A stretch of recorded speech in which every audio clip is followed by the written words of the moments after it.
Thank you very much, Matt Dunnigan, Enoch Mwamba, and man, gentlemen, it was the tale of two halves for both teams, really, but we're going to talk a little bit about the Stamps. They were basically booed into the locker room after the first half, limited to just a couple of field goals.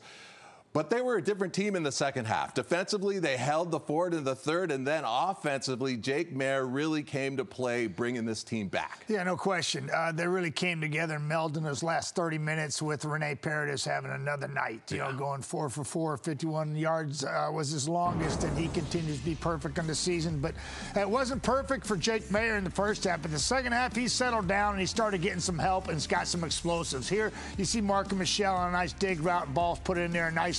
Very confident throw, and Michelle helps him out on the back end.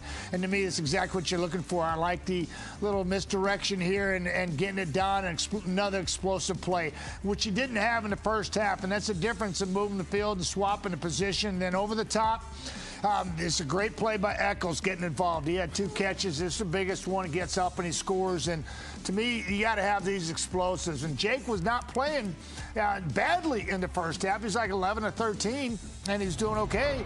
But he just didn't have a lot of help. He got some help from his defense. Again, Paredes was on point.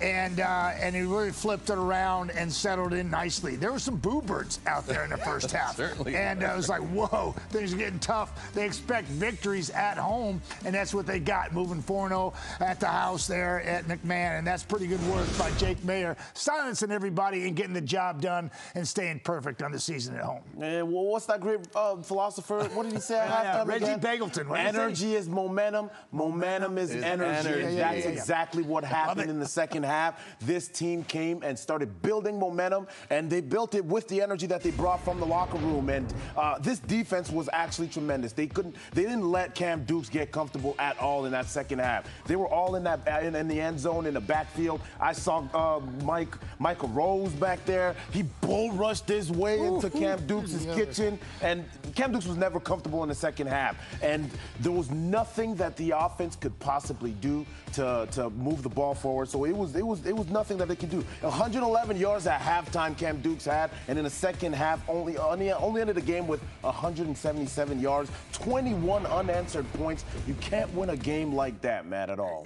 And Enoch, you've got Kadeem Carey in the backfield. You got a fairly large lead going into half. He gets 8 touches. 8 touches, 2 in the second half. So that quarterback needed some help. He didn't get it from his running game or his offensive line or play calling, as far as I'm concerned.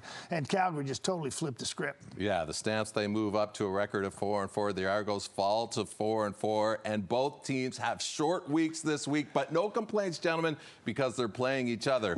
Friday night football in Toronto. Let's send it back to SportsCenter.